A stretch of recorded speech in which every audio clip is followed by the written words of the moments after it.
कभी ऐसा होता है कि भाई शरीर की व्यवस्था होती है, समय सुनो, समय की व्यवस्था होती है, शरीर की बाध्यता भाई नहीं कर सकते पूजा पाठ या नहीं मंदिर बैठ सकते या कुछ, तो ऐसे स्थिति में मन से पूजा करें ठाकुर जी की।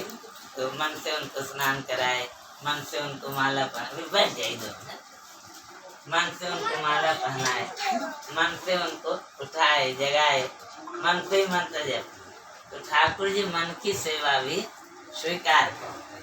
भगवान में और संसार में यही फर्क है, संसार के लिए कलेजा निकाल के रखे और उसका स्वार्थ सिद्ध नहीं हो रहा है तो आपके भावों को नहीं समझे। आप किसी को लाख मानते हो तो कभी प्रैक्टिकल करके देख लीजिए कि आपके घर आए और आप आंख बंद करके बैठे, थोड़ी देर में बोलिए तुम्हारा पेट भर गया, तो कैसा पागल है, मैं आया और आंख बंद करके बैठ गया। अरे बोले नहीं नहीं हम मन से तुमको भोजन करा रहे थे, तो कुछ होगा, बोलेगा देखो पागल करता है। और भगवान कहत नसाई होई जीवने की और इज्जत राम जानी जन जी। कहने में कुछ गलती भी हो जाए कि भाई आप मंदिर जा रहे हैं, प्रार्थना करना चाहते हैं कि अखिल ब्रह्मांड नायक, हे परमेश्वर, हे जगत नियंता, हे जगन्नाथ, हे दयालु, हे कृपालु, हे करुणा निधान, आप मेरी रक्षा करें, ये मन में सोच के जा रहे हैं। और मंदिर के सामने खड़े हुए तो सब भूल गए, और प्रार्थना भी किए तो दिन बंधु दीनानाथ तेरी डोरी मेरे हाथ, जाना था मेरी डोरी तेरे हाथ, तो मुँह से निकल गया कि तेरी डोरी। तो भगवान ये तेरी डोरी मेरे हाथ वाला स्वीकार नहीं करते, जो आपके हृदय में भावना, जिस भाव को आप लेकर आए उसी को स्वीकार। तो हृदय केवल भगवान को देना चाहिए, अपना मन, अपनी इंद्रिय, अपनी आत्मा जो भी कुछ है। इसीलिए एकादशी अपन रहते हैं। एकादशी का मतलब क्या है, हमारे शरीर में 5 ज्ञानेंद्रियां हैं और 5 कर्मेंद्रियां, आँख, कान, नाक, मुख, मन, चित्त, बुद्धि, अहंकार आदि। ये 5 और 1 इंद्रिय मन, ये मिला के कितने हो गए? एकादश। तो एकादश इंद्रियों को भगवान में जिस दिन लगा दिया जाए वही एकादश। तो भगवान मानसिक सेवा स्वीकार करते हैं। हजारों भक्तों की ऐसी कथाएं आई कि मन से उन्होंने भगवान को पूजा की, ठाकुर जी स्वीकार कर। जयपुर के राजा थे पृथ्वीराज जी महाराज, उनके गुरुदेव हो गए पहारी। तो पहारी जा रहे थे द्वारिका नाथ के दर्शन करने, गोमती स्नान करने, सागर गोमती सागर संगम का बड़ा प्यारा दृश्य। तो पृथ्वीराज जी की पत्नी थी बालाबाई, दोनों बड़े भक्त, इतने भक्त थे महाराज बालाबाई कि उनके पति जो पृथ्वीराज थे वो कनफटा एक संप्रदाय चलता है, उनसे दीक्षित थे। तो उनको लगता था कि वो राम मंत्र लिए, तो बालाबाई जी को लगता था कि मेरे पति भी राम मंत्र ले ले, क्योंकि राम मंत्र सर्वोपरि मंत्र है। पर वो दूसरे योगियों के संप्रदाय में प्रभावित थे। तो जो योगी था कनफटा गोरखनाथ, उसने जोर डाला अपनी पत्नी से कि तुम भी मेरे गुरु जी से दीक्षा ले। तो उन्होंने कहा आप समझते नहीं है, राम मंत्र से बड़ा कोई मंत्र है नहीं, मैंने तो राम मंत्र ले रखा है, चाहिए आपको भी राम मंत्र लीजिए। तो उसने कहा नहीं, आपको लेना पड़ेगा, हम 2 दिन का मोहल्लत दे रहे हैं, नहीं तो राजा लोग क्रोध में पता नहीं क्या दंड दे रहे। तो रानी को ये दुख नहीं लगा कि हमको प्राण दंड मिलेगा, दुख ये लगा कि मेरा पति होकर ये राम मंत्र का प्रभाव नहीं समझ। तो उन्होंने अपने गुरुदेव को याद किया। तो पहाड़ी जी महाराज थे, वे शत्रुघ्न लाल जी के अवतार, जैसे रामानंदाचार्य जी राम जी के अवतार, ऐसे पहाड़ी जी शत्रुघ्न लाल पूरे जीवन केवल दूध पीकर भजन किया। ऐसे रामानंदाचार्य जी 500 वर्ष पृथ्वी पर तो केवल खीर खा के भजन करते थे। तो उन्होंने बालाबाई ने याद किया, तो गुरु जी जहाँ वो कनफटाओं का अड्डा था वहीं प्रकट। तो धूनी तापा जाता है त्यागियों, जैसे आपके बाबा जी को चित्र दिखाई को त्यागी संप्रदाय में थे, तो ऐसे जो त्यागियों का संप्रदाय होता है उसमें धूनी तापते चारों तरफ आगे लगा के बीच में। तो जो पहाड़ी जी महाराज थे उन्होंने पूरा चारों तरफ कंडा लगा, बैठ के भजन करने लगे गोरखनाथ के आश्रम के पास। तो गोरखनाथ आके बिगड़ने लगा, है बाबा तुमने मेरे आश्रम के पास क्या धुनी लगा दी है, भागो यहाँ। विवाद करे। तो जितना धुनी जल रहा था आग, उसको सूती साफी में उठा के दूसरे जगह जाके बैठ वहाँ भजन करने लगे। गोरखनाथ दंग रह गया, बोले कैसा महात्मा, अरे चिनगारी पड़ जाए तो शरीर जलता है, सूती कपड़ा और पूरी आगी को डाल लिया साफी में, कुछ नहीं हुआ। तो बोला ये तो हमारा प्रभाव खत्म कर देगा। तो वो बाघ बन गया और जाके बिहारी जी को, बालाजी बाई की गुरु जी को डरवाने लगा। तो समर्थ संत थे बिहारी जी, राम मंत्र का जाप कर रहे थे। उन्होंने कहा तू भजन में बाधा डालता है, तू बाघ होने लायक नहीं है, तू गधा होने लायक है। उनको इतना कहना था कि वो कनपटा तारानाथ नाम था, उसको गधा बना। अब देखो जब निष्ठा होती है तो चाहे कैसा भी हो, निष्ठा निर्वाह है। तो राजा रोज आता था गुरु के चरणों में प्रणाम करने, योगी जब आ जाए तो गुरु जी मिले नहीं। तो शिष्यों से पूछा कोई गुरु जी कहाँ गए? अरे बोले फलाने महात्मा जो बैठा है वहाँ उसके पास गए थे, पता नहीं उन्होंने क्या बना दिया।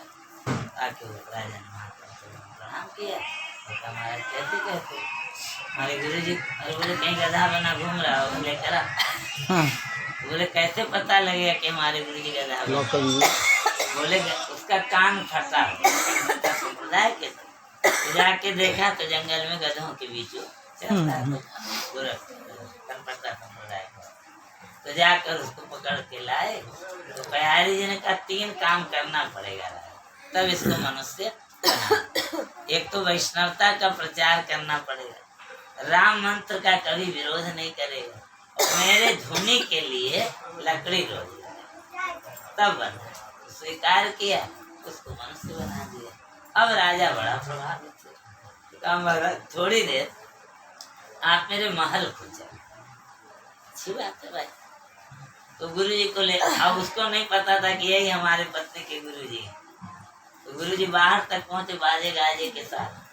वो अंदर जाके बाला बाजी को बताना चाहे कि देखो एक बहुत अच्छे संत आए हैं, चल के दर्शन कर लो। तो बाला बाजी बाहर आए, बोले यही तो मेरे गुरुदेव बिहारी जी महाराज। तब राजा बड़ी प्रभावित, उन्होंने भी राम मंत्र लिया। अब दोनों भक्ति करने लगे। तो हमेशा तो गुरु जी से वचन ले लिया कि जब तक इतनी सेवा किया कि जब तक मैं न कहूँ आप नहीं जाइए। गुरु जी की भक्ति को देखकर मान गए बात। और साधु संत एक ही जगह रह जाए, वही अन्य का कल्याण कैसे हो? तो नित्य घर में सत्संग होता, जैसे मंदिर था तो उसमें सत्संग, और रुके गुरु जी अलग थे। तो गुरु जी ने कहा तो जाना पड़ेगा, कैसे करूं? राजा रानी दोनों कथा सुन रहे थे। बिहारी जी ने कहा बेटा अब बोलो तो मैं जाऊं।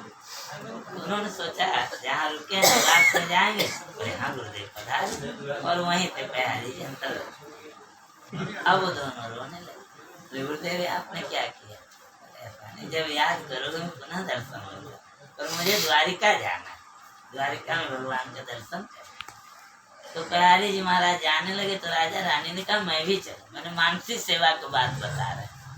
तो राजा रानी मन से गुरु जी के साथ, और जब द्वारिका में गुरु जी बिहारी जी पहुंचे शिष्यों के साथ जमाते चलती, तो वहाँ गोमती संगम में स्नान किया।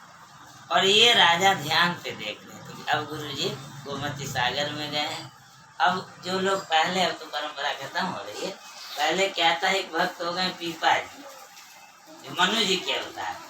तो पीपा जी भगवान का विरह होता है भक्त, जैसे हम लोग को विरह होता है संसार ठीक हो जाए, दुकान ठीक हो जाए, भोजन ठीक मिल जाए, रिश्ता मिल जाए, शरीर ठीक हो जाए, तो ये रोना आता है।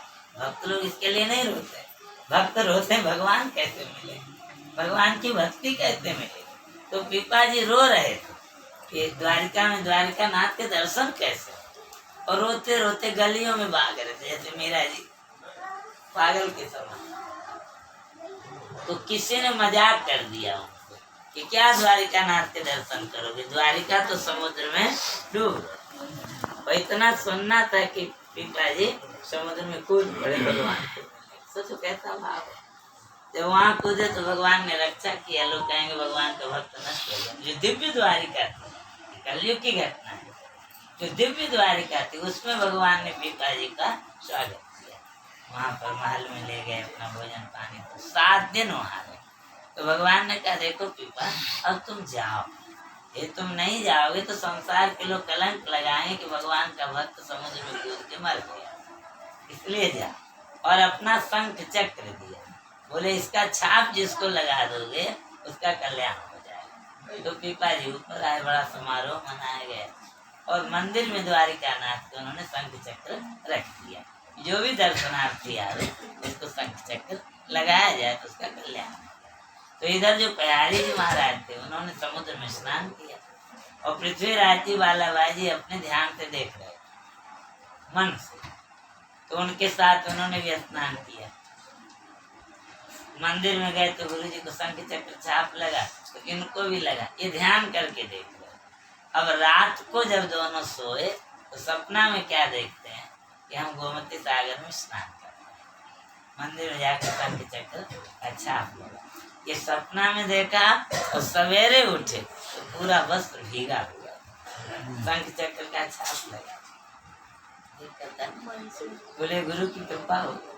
अब भक्त नहीं चाहता कि हमारे बात को कोई जाने, पर भगवान चाहते हैं कि हमारे भक्तों को सब जाने। तो ये घटना सबको कैसे पता लगी, तो उज्जैन में एक पंडित जी थे, इतने विद्वान थे कि सारा धाक उनका चलता, परंतु जन्मान थे, आंखें नहीं थी। तो जाके भोलेनाथ के दरबार पर धरना धर दिया कि आपने इतना बड़ा वैभव मेरे को दिया, इतनी विद्वता दी और आंख ले लिया, तो क्या मतलब, आप मेरे को आंख दीजिए।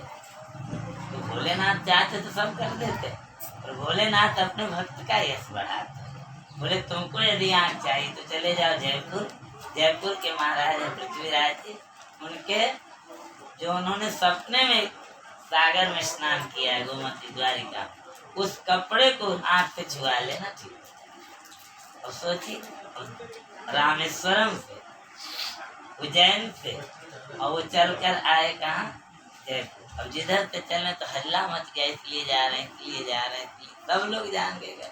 दरबार लगा था, उन्होंने कहा कि ऐसी बात है, हमको महाकाल ने ऐसा आदेश दिया है, आप मेरे को कपड़ा दे दीजिए जो आपने नहाया। सबको